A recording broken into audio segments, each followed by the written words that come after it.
कल्पना कीजिए एक युवा जो तर्क और बुद्धि की तलवार से हर विचार की परीक्षा करता है, जिसे किसी भी चीज पर तब तक विश्वास नहीं होता जब तक वो अपनी आंखों से प्रमाण न देख ले। और दूसरी ओर एक दिव्य गुरु जिसकी साधना, अनुभव और प्रेम अनंत है। ये कहानी है दो महान आत्माओं की टकराहट की। जब पहली बार नरेंद्र स्वामी विवेकानंद ने रामकृष्ण परमहंस से मुलाकात की तो ये सिर्फ एक साधारण भेंट नहीं थी, ये एक तूफान और सागर के मिलन जैसा था। नरेंद्र जो हर बात को तर्क की कसौटी पर कसते थे और रामकृष्ण जो प्रेम और भक्ति की पराकाष्ठा पर थे। लेकिन क्या ये सिर्फ गुरु शिष्य की साधारण कहानी थी? नहीं, ये थी एक अविश्वसनीय यात्रा, संशय से विश्वास तक, तर्क से आत्म साक्षात्कार तक, और एक साधारण युवा से सन्यासी बनने की दास्तान। कैसे नरेंद्र जो मूर्ति पूजा का विरोधी था वो स्वयं ईश्वर तत्व को अनुभव करने लगा? क्यों रामकृष्ण ने नरेंद्र की कठिन परीक्षा ली और क्यों नरेंद्र ने अपनी आस्था की आग में हर धारणा को जलाकर परखा? ये सिर्फ एक कथा नहीं बल्कि आत्मज्ञान की वह ज्वाला है जिसने पूरे विश्व को प्रकाशित किया। तो चलिए इस अद्भुत यात्रा में डूबते हैं और जानते हैं कि कैसे एक जिज्ञासु युवक स्वामी विवेकानंद बना, जिसका नाम इतिहास में स्वर्ण अक्षरों में लिखा गया। दक्षिणेश्वर का काली मंदिर, इसके सभा कक्ष का मुख्य द्वार खुला हुआ था। द्वार पर पहुंचते ही श्री रामकृष्ण पर दृष्टि पड़ी। वे बीच कमरे में चटाई पर बैठे अपने शिष्यों के साथ विचार विनिमय कर रहे थे। तभी कुछ लोगों के पदचाप की आहट हुई। पश्चिम द्वार से कुछ विद्यार्थियों ने कमरे में प्रवेश किया। उनमें कलकत्ता विश्वविद्यालय का एक स्नातक भी था। रामकृष्ण उसे देखते ही पहचान गए। उन्होंने पहली बार इसे एक सभा में देखा था और इसके गीत सुने थे। वे उसकी ओर निनिमेष दृष्टि से देखते रहे। हाँ, वही रूप, साधारण कद, गौर वर्ण, हृष्ट पुष्ट शरीर, भोले भाले मुखमंडल पर शतदल के समान प्रस्फुटित दो सौम्य नयन, अपने वस्त्र और शरीर से बिल्कुल लापरवाह, जैसे बाह्य संसार से उसका कोई संबंध ही न हो। उसकी आंखें कुछ खोई खोई सी, मानो बहिर्जगत से अधिक अंतर्जगत के विचारों में उलझी हुई हों। इसके साथ आए हुए मित्र सांसारिक आमोद प्रमोद में रुचि रखने वाले साधारण नवयुवक लग रहे थे। रामकृष्ण को आश्चर्य हुआ, कलकत्ते जैसे नगर के भौतिकवादी परिवेश में ये आध्यात्मिक व्यक्तित्व कैसे विकसित हुआ। किंतु उनकी सूक्ष्म दृष्टि से ये छिपा नहीं रह सका कि यही वो व्यक्ति है जिसके लिए उनकी आत्मा विकल थी। यही उनका निकटतम शिष्य बनेगा और उनकी वाणी को अमर करेगा। सामने चटाई बिछी हुई थी। रामकृष्ण ने आगंतुकों से बैठने को कहा। वह युवक अपने मित्रों के साथ रामकृष्ण के सामने बैठ गया। फिर रामकृष्ण ने उसे गीत गाने को कहा। युवक ने बड़े ही भावपूर्ण ढंग से दर्द भरे स्वर में कुछ भजन गाए। भजन सुनते सुनते रामकृष्ण अत्यंत भाव विभोर हो उठे। वे स्वयं को रोक न सके और धीरे धीरे भाव की तन्मयता में इतने खो गए कि उन्हें बाह्य जगत का कुछ भी ज्ञान न रहा। वे एक प्रकार से अलौकिक आनंद में डूब गए। गीत समाप्त होते ही रामकृष्ण की तंद्रा टूटी। वे अचानक उठ खड़े हुए और युवक नरेंद्र का हाथ पकड़कर उत्तर वाले बरामदे में ले गए, फिर पीछे का द्वार बंद कर दिया। उनके इस आकस्मिक व्यवहार का अर्थ नरेंद्र नहीं समझ सके। उन्होंने सोचा कि रामकृष्ण अब कुछ गुप्त उपदेश देंगे, किंतु हुआ ठीक इसका उल्टा। रामकृष्ण का व्यक्तित्व एक अज्ञान बालक के समान दिखाई देने लगा। उन्होंने नरेंद्र का हाथ अपने हाथों में ले लिया। उनकी आंखों से अविरल अश्रुधारा प्रवाहित होने लगी। वे भरे कंठ से और बड़े ही प्यार से बोले, मानो नरेंद्र से उनकी बहुत अधिक घनिष्ठता हो। नरेंद्र, तुम बड़ी देर से आए। तुम मुझे इतने दिनों तक प्रतीक्षा में रखकर निष्ठुर कैसे हो गए? सांसारिक लोगों की कलुषित बातें सुनते सुनते मेरे कान लगभग पक गए हैं। जो मेरी आंतरिक अनुभूतियों को समझे और सराहे, उसके सामने मैं अपने मस्तिष्क को हल्का करने के लिए कितना विकल हूँ। वे सिसकियों में ये सब कहते गए, फिर कुछ शांत हुए और क्षण भर बाद नरेंद्र के सामने करबद्ध होकर कहने लगे, भगवान, तुम नारायण के अवतार हो, प्राचीन काल के संत महात्मा हो, जिन्होंने मानवता के कष्ट दूर करने के लिए पृथ्वी पर जन्म लिया है। भावावेश में वे बहुत देर तक इस प्रकार की बातें बोलते रहे। नरेंद्र की दृष्टि में रामकृष्ण एक आध्यात्मिक व्यक्ति थे, संपूर्ण इंद्रियों पर विजय प्राप्त कर लेने वाले एक योगी थे। परंतु आज नरेंद्र के सामने रामकृष्ण का एक दूसरा रूप था, बिल्कुल भावुकता में उन्मत्त सा। नरेंद्र उनके व्यवहार से अचंभित थे। ये कौन मनुष्य है जिससे मैं मिलने आया हूँ? यह अवश्य ही महापागल है। क्यों? मैं तो केवल विश्वनाथ दत्त का पुत्र हूँ, फिर भी ये मुझे इस तरह संबोधित कर रहा है। किंतु नरेंद्र ने रामकृष्ण से कुछ कहा नहीं। वे चुपचाप उनकी बातें सुनते रहे। कुछ देर बाद रामकृष्ण अपने कमरे में जल्दी से गए, मानो उन्हें कोई भूली हुई बात याद आ गई हो। क्षण भर बाद जब वे कमरे से लौटे तो उनके हाथों में मक्खन और कुछ मिठाइयां थीं। वे नरेंद्र के मुख में अपने हाथ से मिठाई डालने लगे। नरेंद्र की इच्छा निच्छा पर उनका तनिक भी ध्यान नहीं था। वे इतने आग्रहपूर्ण ढंग से मिठाइयां खिला रहे थे कि नरेंद्र यंत्रवत खाते गए। बीच बीच में नरेंद्र व्यर्थ ही कहते रहे, कृपया मुझे मिठाइयां दे दीजिए, मैं अपने मित्रों के साथ खाऊंगा। किंतु रामकृष्ण ने जैसे कुछ भी नहीं सुना। वे सरलता से कहते रहे, उन्हें भी पीछे कुछ मिलेगा। जब उनके हाथों की सारी चीजें समाप्त हो गईं, तो उन्होंने नरेंद्र का हाथ पकड़कर कहा, वचन दो कि तुम अकेले जल्दी ही मेरे पास आओगे। उनके इस प्रेमपूर्ण आग्रह को नरेंद्र ठुकरा नहीं सके, उन्हें हाँ कहना ही पड़ा। इसके बाद रामकृष्ण नरेंद्र को अपने साथ सभा कक्ष में ले आए। वहां नरेंद्र के मित्रगण तथा अनेक व्यक्ति बैठे हुए थे। नरेंद्र के साथ कमरे में प्रवेश करते ही रामकृष्ण ने उपस्थित लोगों से कहा, देखो, विद्या की देवी सरस्वती की विभा से नरेंद्र कैसा दमक रहा है। रामकृष्ण की बात सुनकर लोग सचमुच आश्चर्य से नरेंद्र की ओर देखने लगे। रामकृष्ण ने नरेंद्र की ओर देखकर पुनः पूछा, क्या तुम्हें निद्रा के पूर्व अपनी भौहों के बीच एक प्रकाश दिखाई देता है? हाँ मान्यवर, नरेंद्र ने उत्तर दिया। रामकृष्ण ने फिर कहा, आह, यह सत्य है, जन्म से ही ध्यान में रत, यह ध्यान सिद्ध है। रामकृष्ण के आसन ग्रहण करने के बाद नरेंद्र भी बैठ गए। नरेंद्र के हृदय में रामकृष्ण के प्रति द्वंद्वात्मक भाव जागृत होते रहे। उनके वचन, व्यवहार और व्यक्तित्व कुछ इस प्रकार के थे कि नरेंद्र निश्चित नहीं कर पा रहे थे कि आखिर यह व्यक्ति क्या है। वे वहां बैठे बैठे उन्हें देखते रहे। उनके मस्तिष्क में तरह तरह के विचार चक्कर काट रहे थे। रामकृष्ण की वाणी, उनके क्रियाकलाप, उनके व्यवहार में कुछ भी असाधारण नहीं था, सब कुछ उचित था। उनकी आध्यात्मिक बातें, ध्यानावस्थित रूप और उनके पूर्ण वैराग्य की घोषणा, ये सब नरेंद्र के हृदय को विचलित कर रहा था। उनकी वाणी और जीवन में गहरा संबंध था, मानो उन्होंने अपनी अथक साधना के द्वारा स्वयं और ईश्वर के बीच की दूरी मिटा दी हो। लोगों की दृष्टि में वे मानव रूप में ईश्वर के अवतार थे। नरेंद्र वहां बैठे हुए रामकृष्ण के व्यक्तित्व का मन ही मन विश्लेषण कर रहे थे। उनकी भाषा सरल थी, बिल्कुल आम जनमानस के समझने योग्य। इस सहजता से वे आध्यात्म के कठिन और गूढ़ विचारों को स्पष्ट कर देते थे। उनमें एक शिक्षक की अद्भुत योग्यता थी। नरेंद्र ने सोचा, मैं सही जगह पर आया हूँ, मैंने कोई भूल नहीं की है। लेकिन एक प्रश्न जो नरेंद्र के हृदय में जड़ जमा चुका था, अब भी उनके मन को उद्विग्न किए हुए था। अवसर मिलते ही उन्होंने पूछा, महाशय, क्या आपने ईश्वर को देखा है? रामकृष्ण ने बिना किसी संकोच पूर्ण सहजता से उत्तर दिया, हाँ, मैं उसे देखता हूँ, ठीक उसी तरह जैसे मैं अभी तुम्हें देख रहा हूँ। बल्कि उससे भी तीव्र अनुभूति में ईश्वर को अनुभव किया जा सकता है। कोई उसे देख सकता है, उससे बातें कर सकता है, जैसे मैं अभी तुमसे बातें कर रहा हूँ। मगर इसकी जरूरत किसे है? लोग अपने धन दौलत, बाल बच्चों के लिए आंसू बहाते हैं, लेकिन भगवान के लिए ऐसा कौन करता है? यदि कोई सच्चे हृदय से रोए तो वे अवश्य अपने को प्रकट करेंगे। नरेंद्र का सारा शरीर रोमांचित हो उठा। उनकी विस्मित आंखें रामकृष्ण पर जम गईं। हृदय पर जैसे कोई अनजानी शक्ति प्रभाव डाल रही थी। इतने दिनों बाद आज पहली बार उन्हें वो व्यक्ति मिला जिसने ये कहने का साहस किया कि उसने ईश्वर को देखा है। नरेंद्र को पूरा विश्वास था कि रामकृष्ण ने जो कुछ भी कहा वो केवल एक साधारण उपदेशक की तरह नहीं कहा, बल्कि वे अपनी निजी अनुभूतियों की गहराई से बोल रहे थे। लेकिन फिर भी नरेंद्र के मन में एक असमंजस बना रहा। रामकृष्ण ने जो व्यवहार किया था, वे बातें की थीं, वे अब भी नरेंद्र को अजीब लग रही थीं। अंततः उन्होंने निष्कर्ष निकाला, ये रामकृष्ण किसी सनक की बीमारी से ग्रस्त हैं। लेकिन इसी के साथ वे ये भी स्वीकार करने से खुद को रोक नहीं पाए कि रामकृष्ण का वैराग्य अद्वितीय है। नरेंद्र सोचते रहे, रामकृष्ण एक उन्मत्त व्यक्ति हो सकते हैं, लेकिन कितने भाग्यवान होंगे वे लोग जिन्होंने इनके समान ईश्वर के साक्षात्कार का अनुभव पाया होगा। अगर ये पागलपन है तो भी ये पवित्र पागलपन है। यह व्यक्ति सच्चा साधु है, महानतम संतों में एक। इन परस्पर विरोधी विचारों के बीच नरेंद्र रामकृष्ण के सामने नतमस्तक हुए और कलकत्ता लौटने की अनुमति मांगी। कलकत्ता लौटने के बाद नरेंद्र पुनः अपनी पढ़ाई में व्यस्त हो गए। वे रामकृष्ण को दिया हुआ वचन लगभग भूल चुके थे कि उन्हें जल्दी ही दक्षिणेश्वर जाना है। लेकिन अवचेतन मन कब तक शांत रहता? 1 महीने बाद एक दिन अचानक उनका मन बेचैन हो उठा। वे बिना कोई वाहन लिए पैदल ही दक्षिणेश्वर की ओर चल पड़े। पहली बार वे गाड़ी से गए थे, लेकिन इस बार उन्हें गाड़ी का ख्याल ही नहीं आया। ऐसा लगा कि कोई अदृश्य शक्ति उन्हें तेजी से दक्षिणेश्वर की ओर खींच रही है। कलकत्ता से दक्षिणेश्वर की यात्रा लंबी थी। वे लगातार चलते रहे। जब वे वहां पहुंचे तो उनके अंग प्रत्यंग थकान से चूर हो चुके थे, लेकिन उनके पांव स्वतः ही रामकृष्ण के कमरे की ओर बढ़ चले। रामकृष्ण अपनी चारपाई पर बैठे थे। जैसे ही उन्होंने नरेंद्र को देखा, उनका मुखमंडल खुशी से खिल उठा। वे प्रेम पूर्वक बोले, आओ बैठो। नरेंद्र उनके पास बैठ गए। कुछ क्षण बाद रामकृष्ण भाव विभोर हो उठे। वे धीरे धीरे नरेंद्र की ओर खिसके और एकाग्र दृष्टि से उनकी ओर देखने लगे। नरेंद्र थोड़े सहमे हुए थे, कहीं पिछली बार की तरह कुछ विचित्र न हो जाए। लेकिन रामकृष्ण ने कुछ नहीं कहा। उन्होंने बस अपना दाहिना पांव नरेंद्र के शरीर पर टिका दिया। और तभी एक विचित्र अनुभूति हुई।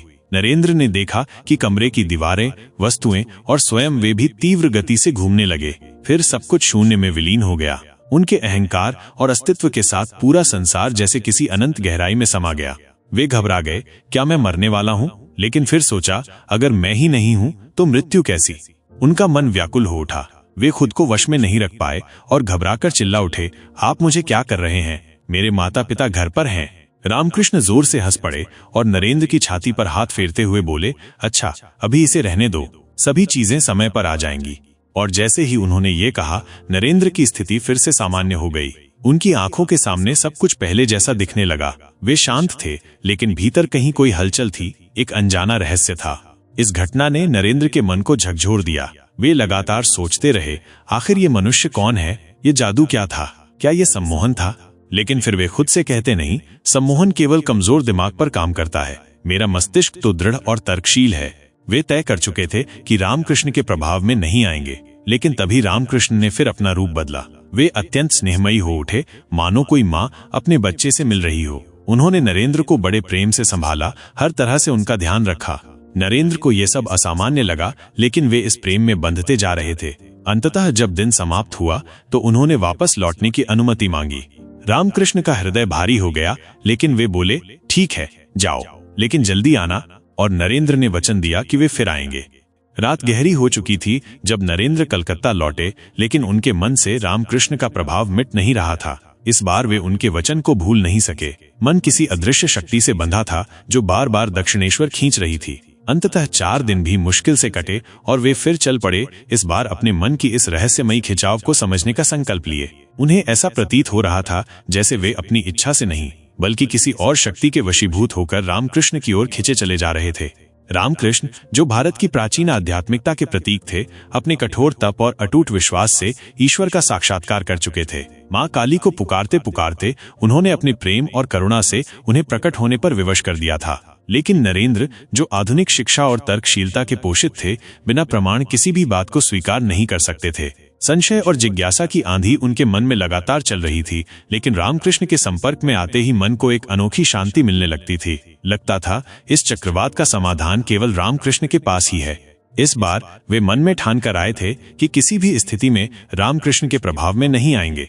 लेकिन जैसे ही रामकृष्ण ने उन्हें देखा, उनकी आंखें प्रेम से चमक उठीं। वे नरेंद्र को साथ लेकर वाटिका में चले गए। बातें करते करते रामकृष्ण समाधि में लीन हो गए। अचानक उन्होंने हल्के से नरेंद्र को स्पर्श किया।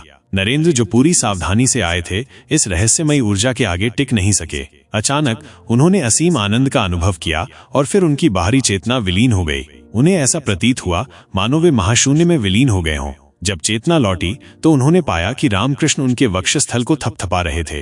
रामकृष्ण को ईश्वरीय अनुभूतियां होती थीं। वे जानते थे कि संसार एक क्षणिक भ्रम है और उनके लिए भूत, भविष्य, वर्तमान सब स्पष्ट थे। उन्होंने पूर्व ही देख लिया था कि नरेंद्र उनके कार्य में सहायक बनने के लिए जन्मे हैं। वर्षों पहले उन्होंने एक दिव्य ज्योति को वाराणसी से कलकत्ता की ओर आते देखा था और आनंद से चिल्ला उठे थे, मेरा व्यक्ति आ रहा है। अब वो व्यक्ति नरेंद्र के रूप में उनके सामने था। रामकृष्ण को नरेंद्र के पूर्व जन्म का ज्ञान था। वे जानते थे कि नरेंद्र एक सिद्ध योगी थे, लेकिन इस सत्य को उजागर करने का समय अभी नहीं था। भारत को उनकी सेवा की आवश्यकता थी। जब तक नरेंद्र अपने कर्मयोग की यात्रा पूर्ण नहीं कर लेते, तब तक इस रहस्य को प्रकट नहीं करना था। अपने संकल्प बल से रामकृष्ण ने नरेंद्र के अवचेतन मन से उन स्मृतियों को हटा दिया। नरेंद्र स्वभाव से संशयवादी और तार्किक थे। वे धार्मिक ग्रंथों और परंपराओं का मजाक उड़ाने से नहीं चूकते थे। बिना ठोस प्रमाण के वे किसी भी सिद्धांत को नहीं मानते थे। लेकिन रामकृष्ण की उपस्थिति में वे अपने विश्वासों की नींव डगमगाते हुए महसूस कर रहे थे। यह विरोधाभास ही रामकृष्ण को उनके प्रति और आकर्षित करता था। रामकृष्ण नरेंद्र के प्रति असाधारण प्रेम रखते थे। जब नरेंद्र कई दिनों तक नहीं आते तो वे बेचैन हो उठते, माँ काली के सामने प्रार्थना करते, व्यग्रता से रोते और उनके लौटने की राह देखते। एक रात जब उनके शिष्य रामदयाल और बाबूराम उनके पास थे तो वे अचानक उठे, अपनी चादर से आंखें पोंछते हुए बोले, मुझे ऐसा लगता है कि कोई मेरे हृदय को निचोड़ रहा है। नरेंद्र को बुलाओ, जल्दी बुलाओ। रामकृष्ण के इस प्रेम को उनके शिष्य समझ नहीं पाते थे और नरेंद्र इसे उनकी मानसिक स्थिति का एक विचित्र पक्ष मानते थे। लेकिन जब वे स्वयं रामकृष्ण के स्नेह की गहराई में डूबते तो भीतर कहीं कुछ पिघलने लगता। वे सोचते, ये प्रेम ही है जो मुझे उनकी ओर खींच रहा है। एक दिन जब रामकृष्ण अपने शिष्यों से नरेंद्र की प्रशंसा कर रहे थे तो वे अचानक भाव विह्वल हो उठे। जैसे ही उनके मन में नरेंद्र की छवि उभरी, वे बरामदे में दौड़कर जोर से चिल्लाए, माँ, मैं उसे देखे बिना नहीं रह सकता। कुछ देर बाद वे लौटे, शिष्यों की ओर देखा और कहा, मैं रो रहा था लेकिन वो नहीं आया। मेरा हृदय ऐंठ रहा है, लेकिन उसे इसकी कोई चिंता नहीं है। फिर जब नरेंद्र अंततः दक्षिणेश्वर पहुंचे तो रामकृष्ण का आनंद असीम हो गया। उनका चेहरा खिल उठा, जैसे कोई खोया हुआ रत्न पुनः मिल गया हो। एक बार दक्षिणेश्वर में गुरुदेव का जन्मदिन मनाया जा रहा था। मध्याह्न तक उनके प्रिय शिष्य नरेंद्र नहीं पहुंचे थे।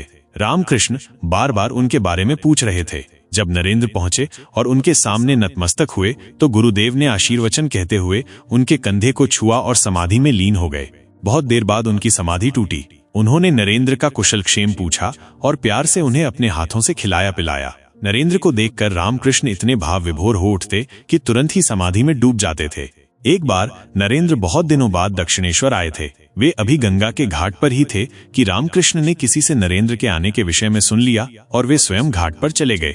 वहां नरेंद्र को देखकर उन्हें बहुत खुशी हुई। नरेंद्र के मुखमंडल को बड़े प्यार से स्पर्श कर उन्होंने वेद के अनेक पवित्र मंत्रों का उच्चारण शुरू किया और वहीं समाधिस्थ हो गए। अपनी 5 साल की शिक्षा दीक्षा के समय में नरेंद्र सप्ताह में 1 या 2 बार गुरुदेव से मिलने अवश्य आया करते थे। पारिवारिक उलझनों ने उन्हें दक्षिणेश्वर उतनी बार नहीं जाने दिया जितनी बार वे जाना चाहते थे। उन दिनों रामकृष्ण ने ये सोचकर अपने को धैर्य बंधाया कि नरेंद्र नहीं आता है। ये अच्छा हुआ, क्योंकि उसे देखते ही मैं हृदय में विप्लव अनुभव करने लगता हूँ। उसका यहाँ आना एक बड़ी घटना बन जाती है। रामकृष्ण नरेंद्र को तथा कुछ चुने हुए शिष्यों को नित्य सिद्ध, जो जन्मजात पूर्ण है, कहा करते थे। उनका विचार था कि ऐसे नित्य सिद्ध स्वयं सिद्ध होते हैं, उन्हें शिक्षा दीक्षा की आवश्यकता नहीं होती। गुरु के संपर्क से जो कुछ भी उनकी शिक्षा दीक्षा होती है, उससे उनकी नहीं बल्कि संसार की भलाई होती है। रामकृष्ण अपने भक्तों या किसी के भी सम्मुख नरेंद्र की प्रशंसा करने से हिचकते नहीं थे।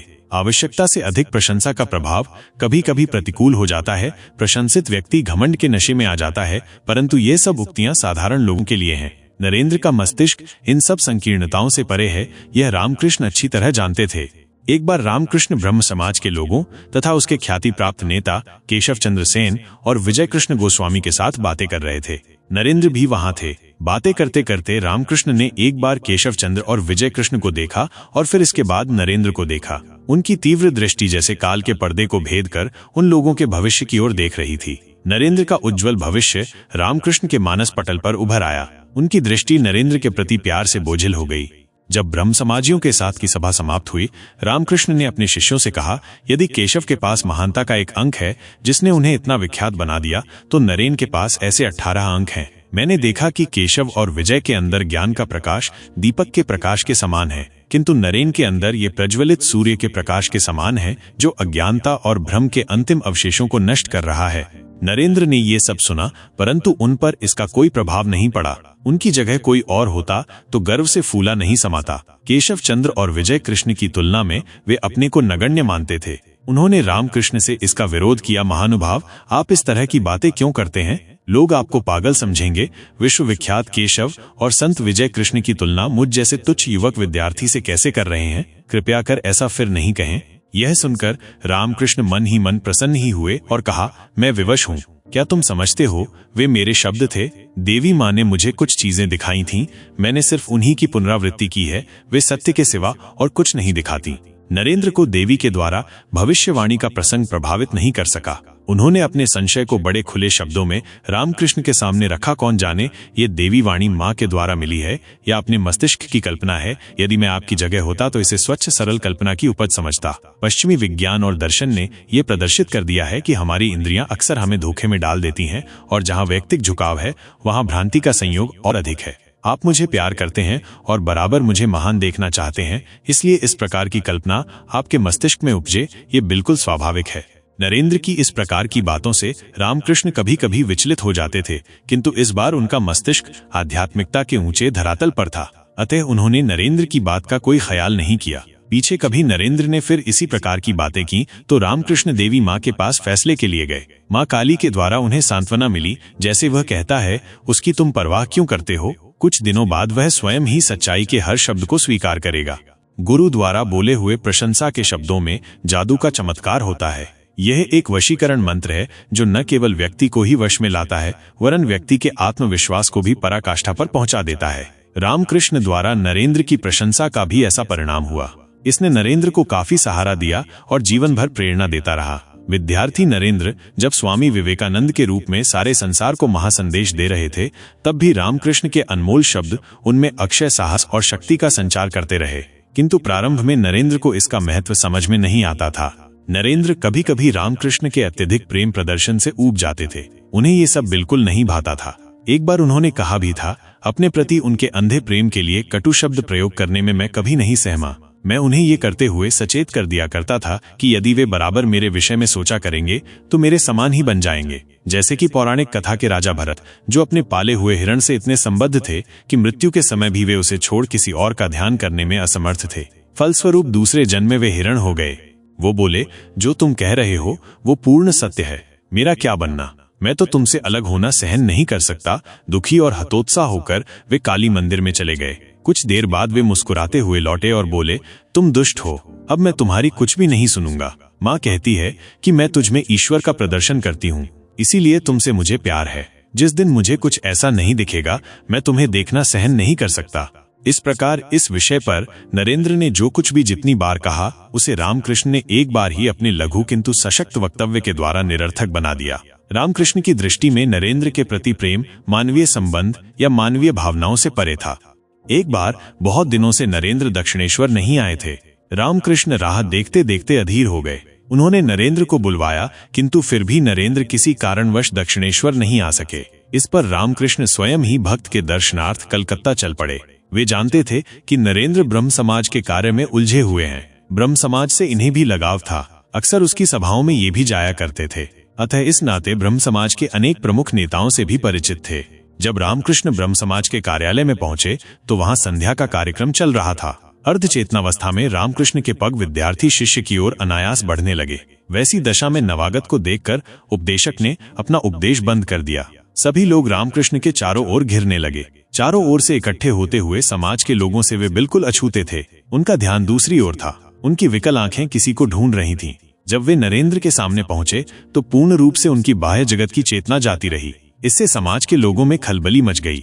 कुछ लोगों को रामकृष्ण का वहां आना बुरा भी लगा, कारण ब्रह्म समाज के महाप्रतिष्ठित नेता केशव चंद्र और विजय कृष्ण रामकृष्ण के प्रभाव में अपनी विचारधारा कुछ कुछ बदल चुके थे। उन्हें भय था कि रामकृष्ण की उपस्थिति आज समाज के अन्य लोगों को भी प्रभावित करेगी। सभा की खलबली शांत करने के लिए उन लोगों ने रोशनी बुझा दी। इससे वहां की समस्या शांत नहीं हुई, बल्कि उलझन और बढ़ गई। लोग जल्दी जल्दी अंधेरे में एक दूसरे को ठेलते कुचलते द्वार से बाहर निकलने की कोशिश करने लगे। नरेंद्र को रामकृष्ण के आने का कारण मालूम हो गया। वे रामकृष्ण के इस अनावश्यक कार्य से क्षुब्ध भी हुए। उन्होंने सोचा कि उनके प्रति रामकृष्ण के इस प्रकार के व्यवहार को देखकर सभा के और लोग जाने क्या सोचेंगे, क्या अर्थ निकालेंगे। फिर भी उन्हें रामकृष्ण पर दया आ गई और वे जल्दी से उन्हें संभालने के लिए आगे बढ़े। सहारा देकर उन्हें भीड़ से बाहर लाए और इसके बाद उन्हें दक्षिणेश्वर पहुंचाया। रामकृष्ण को जब चेतना लौटी तब नरेंद्र ने उनके इस व्यवहार के लिए उनकी बहुत भर्त्सना की, लेकिन रामकृष्ण पर इसका कोई प्रभाव नहीं पड़ा। हाँ, वे नरेंद्र की प्रत्युत्पन्न मति पर मंत्रमुग्ध अवश्य हुए। इस प्रकार की घटना एक बार फिर हुई। नरेंद्र बहुत दिनों से दक्षिणेश्वर नहीं गए थे। कलकत्ते में वे अपने कमरे में बैठकर मित्रों से बातें कर रहे थे। तत्क्षण उन्हें सुनाई पड़ा जैसे उन्हें कोई पुकार रहा है। सभी व्यक्ति चौंक कर खड़े हो गए। नरेंद्र दौड़े, सीढ़ियों को पार करते हुए बाहर आए। देखा सामने गुरुदेव खड़े हैं। उनके चेहरे पर विषाद का बादल और आंखें आंसुओं से सजल थीं।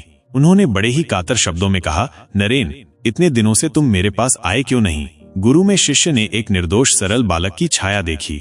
वे रामकृष्ण को कमरे में ले आए। रामकृष्ण अपने साथ कुछ मिठाइयां लाए थे। वे अपने हाथों से नरेंद्र को मिठाइयां खिलाने लगे। उनका मुखमंडल दिव्यालोक से चमक उठा। अधखुले नेत्रों में प्रेम का सागर लहराने लगा। तुम अपना कोई एक गीत सुनाओ। नरेंद्र ने अपना तानपूरा संभाला और देवी माँ का भजन आरंभ किया। गीत सुनते सुनते रामकृष्ण ने अपनी सुध-बुध खो दी। सांसारिक दुख सुख से परे उनका मानस एक दूसरी दुनिया में समा गया। रामकृष्ण को पूर्ण विश्वास था कि नरेंद्र के रूप में शिव उनके सामने उपस्थित हैं। नरेंद्र के जन्म के समय जो उन्होंने अद्भुत स्वप्न देखा था, वो उनकी इस आस्था को और भी बल देता रहा। नरेंद्र से उनका संबंध गुरु और शिष्य का था, फिर भी ये शिष्य और शिष्यों से भिन्न था। प्राचीन काल में शिष्यों के द्वारा गुरु की सेवा अनिवार्य समझी जाती थी। गुरु सेवा से ही शिष्यों का जीवन पावन बनता था। उन दिनों गुरु की चरण सेवा करना, पंखा झलना आदि काम शिष्यों के लिए बहुत ही साधारण था। नरेंद्र अत्यंत विनम्रता से गुरु सेवा के लिए हाथ बढ़ाते, आग्रह करते, परंतु रामकृष्ण के द्वारा वे तुरंत रोक दिए जाते। शिव से सेवा, कितना हास्यास्पद।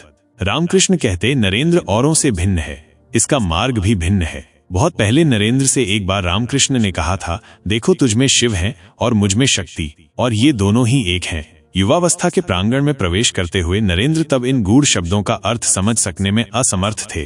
प्रारंभ से ही रामकृष्ण नरेंद्र को नित्य सिद्ध एवं ध्यान सिद्ध समझ चुके थे। वे जानते थे कि नरेंद्र के अंदर महाअग्निपुंज सदा से प्रज्वलित है और जो किसी प्रकार के विकार को, चाहे वो मानसिक हो या शारीरिक, क्षण भर में जलाकर भस्म कर देगा। वे कभी भी माया के वशीभूत नहीं हो सकते। काली मंदिर में अक्सर मेवा फल और मिठाइयां लोग उपहार स्वरूप ले आते थे। रामकृष्ण उन उपहारों को एक किनारे रखवा देते। जब उन्हें पूर्ण विश्वास हो जाता कि भेंट लाने वाला निर्मल चरित्र का है तथा निस्वार्थ भाव से उन्हें अर्पित कर रहा है, तभी वे उन वस्तुओं को स्वीकार करते थे, अन्यथा सारी चीजें वर्जित हो जाती।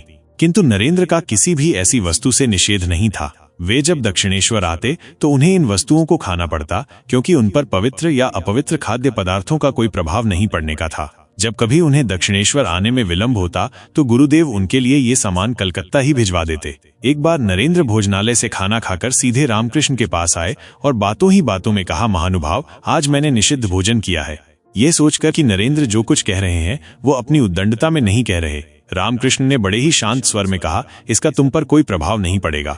यदि गाय या सुअर का मांस खाने के बाद भी किसी का ध्यान पूर्ण रूप में परमेश्वर पर केंद्रित रहता है तो ये चीजें सात्विक भोजन से कम नहीं है। मगर सांसारिकता में डूबे हुए व्यक्ति के द्वारा खाई गई सब्जियां भी गाय और सुअर के मांस से कम नहीं है।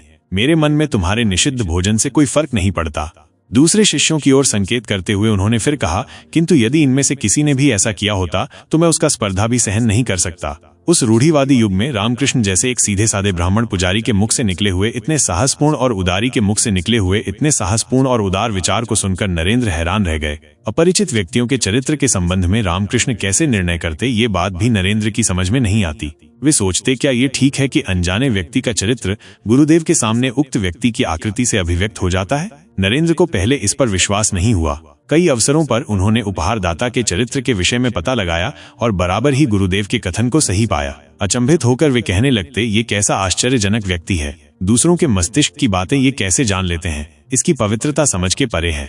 नरेंद्र ब्रह्म समाज के मुख्य सदस्य थे। सिर्फ ब्रह्म समाजी होने के नाते वे ईश्वर के साकार रूप को नहीं मानते थे, ऐसी बात नहीं थी। जो कोई भी बात या विचार उनके तर्क की कसौटी पर खरा नहीं उतरता, उसे उनका हृदय स्वीकार नहीं करता। वे दूसरों से भी ऐसी ही कामना करते थे। उनका एक ब्रह्म समाजी मित्र राखाल जब रामकृष्ण के संपर्क में आया तो वो बहुत ही प्रभावित हुआ। माँ काली की मूर्ति देखकर वो भाव विवल हो गया। प्रायः भक्ति भाव से वह देवी के सामने करबद्ध नतमस्तक हो जाता। राखाल का ये आचरण ब्रह्म समाज के सिद्धांत के विरुद्ध था। एक दिन नरेंद्र ने उसे ऐसा करते देख लिया। इसके लिए उसे बहुत डांटा।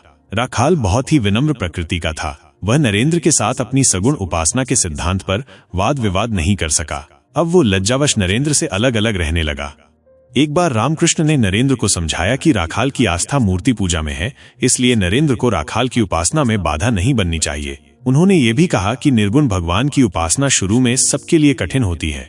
जो भगवान को जिस रूप में पूजना चाहता है उसे उसकी इच्छा पर छोड़ देना चाहिए। नरेंद्र ने इसके बाद कभी भी राखाल के धार्मिक मामले में हस्तक्षेप नहीं किया। लेकिन नरेंद्र में उन दिनों एक विचित्र प्रकार की हठ धर्मिता थी। जो वे सोच रहे हैं या जिस पथ पर वे बढ़ रहे हैं वही ठीक है, इस प्रकार के विचार से वे जकड़े हुए थे। रामकृष्ण कभी कभी नरमी से उन्हें झिड़क भी देते, किंतु नरेंद्र तर्क करने से नहीं मानते। रामकृष्ण ने एक बार शुद्ध होकर कहा, यदि तुम्हें मेरी मां पर आस्था नहीं है तो फिर तुम यहाँ क्यों आए?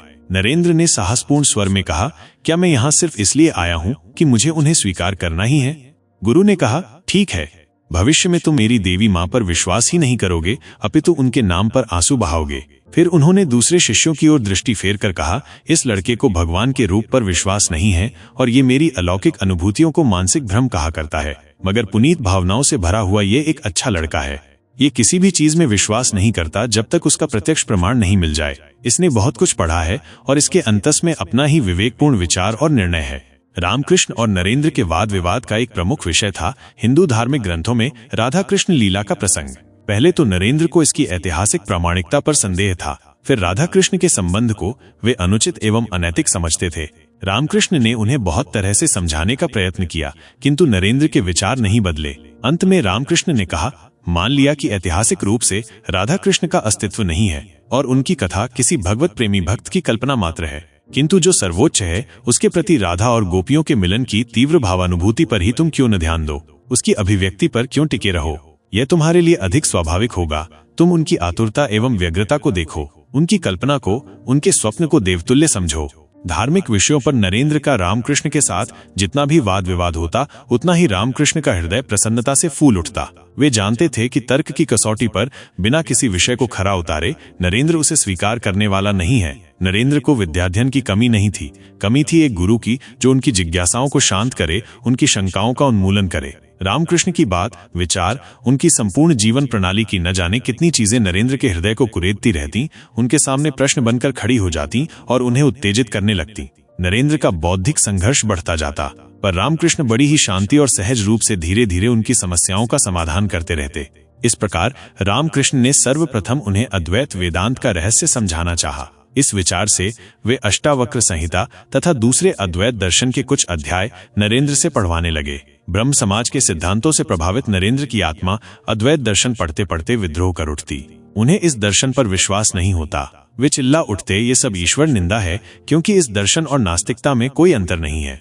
संसार में इससे बढ़कर कोई पाप नहीं होगा कि हम स्वयं को निर्माण करता ईश्वर के समान समझ बैठें। मैं भगवान हूँ, तुम भगवान हो, ये सब निर्मित वस्तुएं भगवान हैं, इससे बढ़कर और कौन बकवास संभव है? जिन महात्माओं ने ये सब लिखा है वे अवश्य ही पागल होंगे। रामकृष्ण नरेंद्र के विद्रोहात्मक शब्दों को सुनकर बोले, इन साधुओं के विचार को तुम स्वीकार नहीं करो, यह ठीक है, किंतु तुम उन्हें फटकार कैसे सकते हो या ईश्वर की अनंतता को सीमाबद्ध कैसे कर सकते हो? सत्य रूपी भगवान की उपासना करो, उनके किसी भी रूप पर विश्वास करो जो वे तुम्हारे हृदय में दिखाएं। किंतु नरेंद्र रामकृष्ण की बातों में नहीं आए। वे उत्तेजना में रामकृष्ण के कमरे को छोड़कर बाहर चले गए और कहने लगे, ये पानी का जग भगवान है, ये प्याली भगवान है और हम लोग भी भगवान हैं। इससे बढ़कर अत्युक्ति भला क्या होगी? उनका एक एक शब्द अविश्वास, व्यंग्य और क्रोध में सना हुआ था। रामकृष्ण जो अपने कक्ष में अर्धचेतनावस्था में थे, नरेंद्र की व्यंग्यात्मक हंसी सुनकर एक बच्चे के समान अपनी आधी धोती, जिससे पहले वक्षस्थल ढका हुआ था, उसे बगल में दबाए हुए बाहर आए और नरेंद्र को स्पर्श कर कहा, हाँ, तुम किस चीज के विषय में बातें कर रहे थे?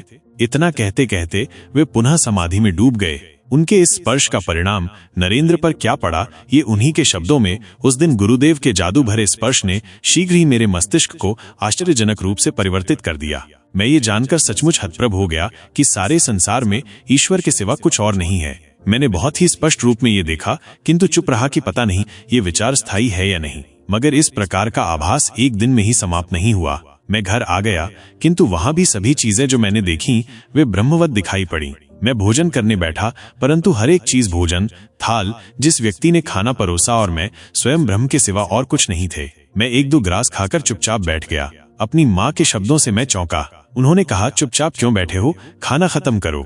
और मैं फिर खाने लगा, परंतु हर समय खाते हुए या लेटे हुए या कॉलेज जाते हुए मैं अपने को अस्वाभाविक निद्रा की स्थिति में पाता रहा। सड़क पर टहलते हुए मैंने मोटर गाड़ियों को चलते हुए पाया, लेकिन उनके मार्ग से हट जाने की मेरी इच्छा नहीं हुई। मैंने अनुभव किया कि मोटर गाड़ी और मैं एक ही पदार्थ का बना हुआ हूँ। मेरे अवयवों में मानो उस समय कोई चेतना नहीं थी। ऐसा लगा जैसे वे शक्तिहीन हो गए हों। मुझे खाना नहीं सुहाता, मुझे मान होता जैसे कोई और खा रहा है।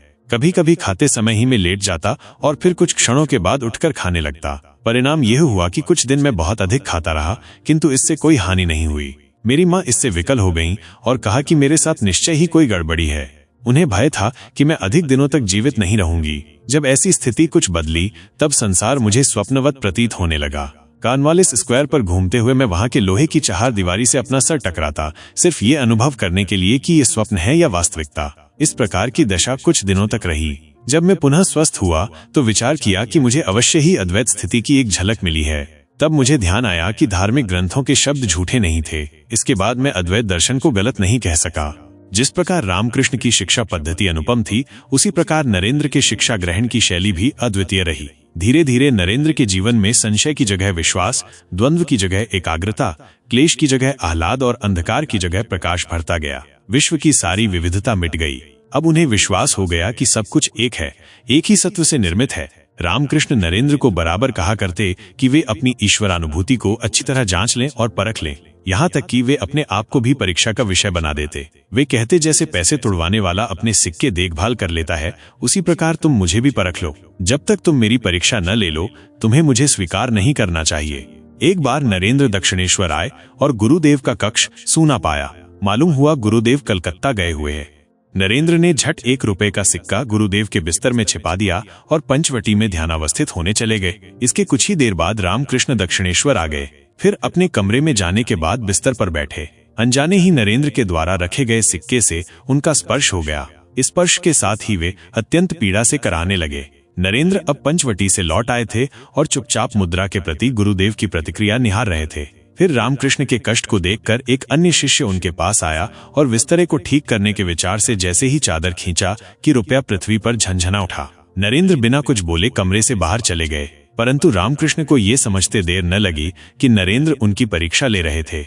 इससे रामकृष्ण को सुख मिला कि नरेंद्र जो कुछ भी ग्रहण करते हैं तो उसे जांच कर, देखभाल कर, यहाँ तक कि नरेंद्र की दृष्टि में गुरु भी परीक्षा के बाद ही ग्राह्य है। रामकृष्ण ने भी कई बार कई तरह से नरेंद्र की परीक्षा ली। एक बार उन्होंने नरेंद्र के शरीर की जांच करने के बाद कहा, तुम्हारी शारीरिक दशा ठीक है, सिर्फ एक ही त्रुटि मुझे दिखाई पड़ती है कि तुम सोते समय कुछ गहरी सांस लेते हो। योगियों के शब्दों में इस प्रकार का मनुष्य अल्पायु होता है। एक बार रामकृष्ण ने बहुत कठिन परीक्षा ली।